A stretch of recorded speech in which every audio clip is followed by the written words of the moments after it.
is the only trilingual arts festival in North Africa, and it's very important, I think, to be quite inclusive, and obviously it's to make everybody feel that they can come, they can understand it, it's multilingual. Morocco has been known as a country to be the roundabout of peace and the roundabout of tolerance, and it's great to have this gathering in Marrakesh where we're pushing the boundaries.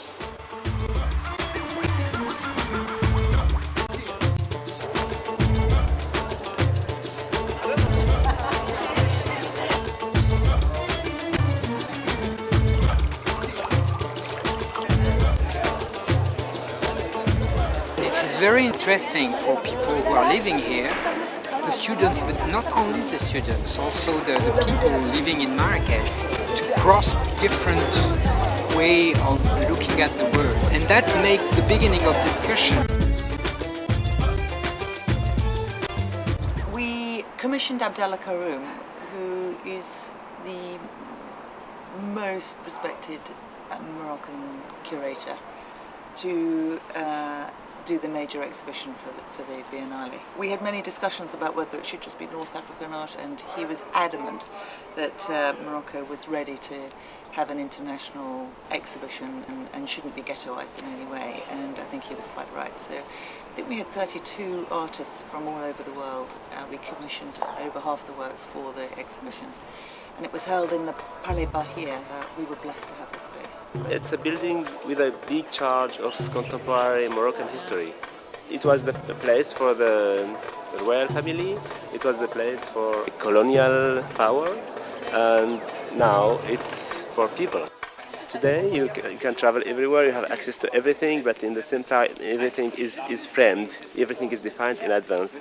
You see that people have an interaction with this, and they enjoy it, and also they discover there is another imagination. I didn't expect it here, so it's a very nice surprise. So we spent here almost now 1.5 hours instead of a visit of 15 minutes to see the palace.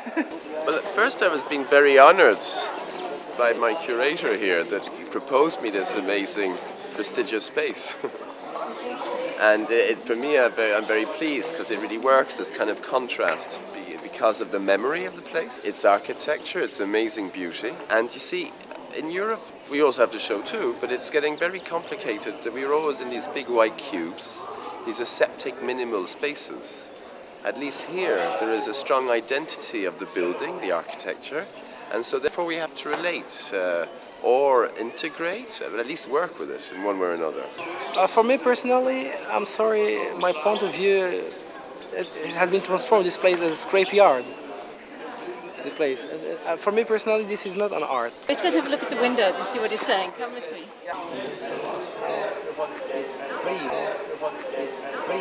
It reflects the United Nations fear of the hunger threatening humanity and planet, and maybe of technology. I think now I start to understand. I think.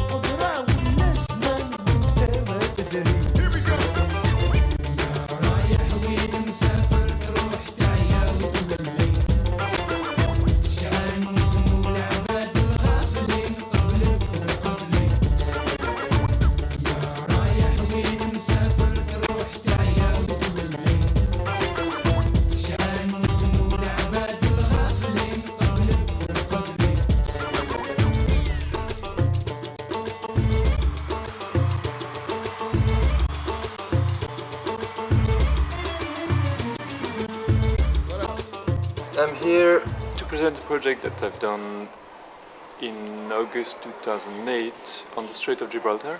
This kind of like bridge of boats in between Tarifa and Tanger. I mean, it started as something that could have turned into a kind of military operation, by closing the strait and having the two continents touching one another. But then it moved on into something that was much more dealing with fantasy. He is someone who moves the mountains, he is someone who breaks the borders. His work is complex, but it's not complicated. This work is made here. That is the important thing. This is something important for him and for people also, to experiment a work dealing with almost daily issue. Some people see it as the impossibility of a bridge, from what I've heard. Some people see it as the possibility of opening up some kind of,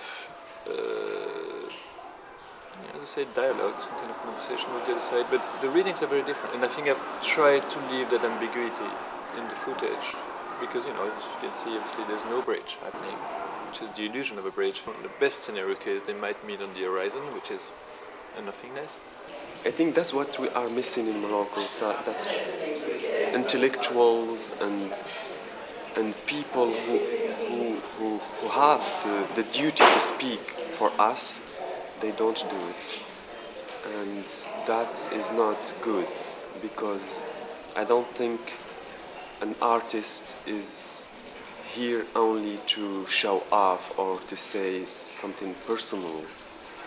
The artists are here to say something about the society, and they have that devoir, we say in French, that duty.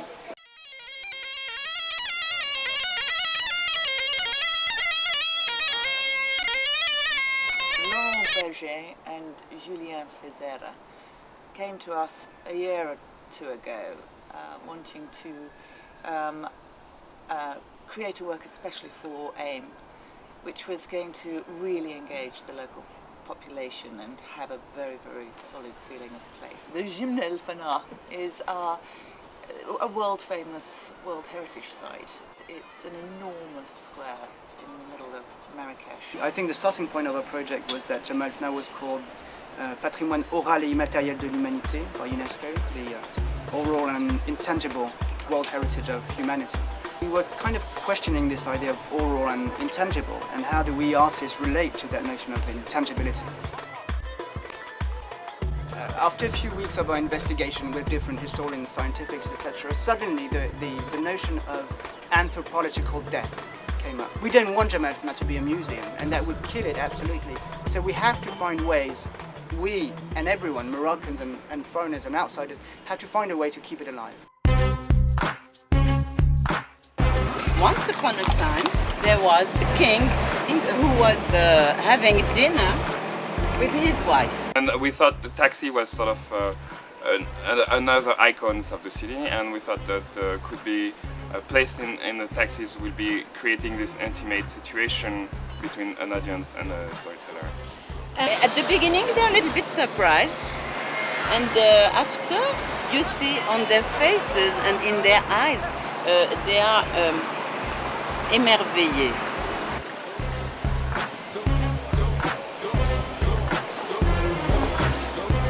You have to ask yourself the question of what compels people to become actors. And that it is a compulsion because it's the most ghastly life you could possibly choose.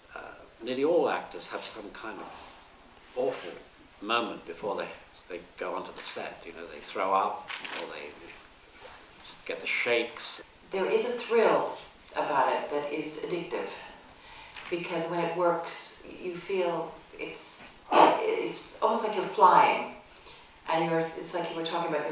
There's a fear of it, but when it works, there's nothing quite like it for me. And I have thrown up, and I have been nervous, and I have needed a drink on occasion. But that's part of what the process is. It's almost as if I don't know if I can do this. And that, to me, that challenge is invigorating. It makes me feel very much alive. I'm very happy that John Borman is here, and it will be maybe something inspiring to, not to follow exactly what he did, but just to be inspired by John Borman and to criticize and to break everything. Yeah, that's, I think, what we need today in Morocco, to break everything, to break the barriers, and maybe to go naked in the streets. Yeah, I think that will be wonderful. A wonderful idea that the Moroccans put off the veils and go naked in the streets.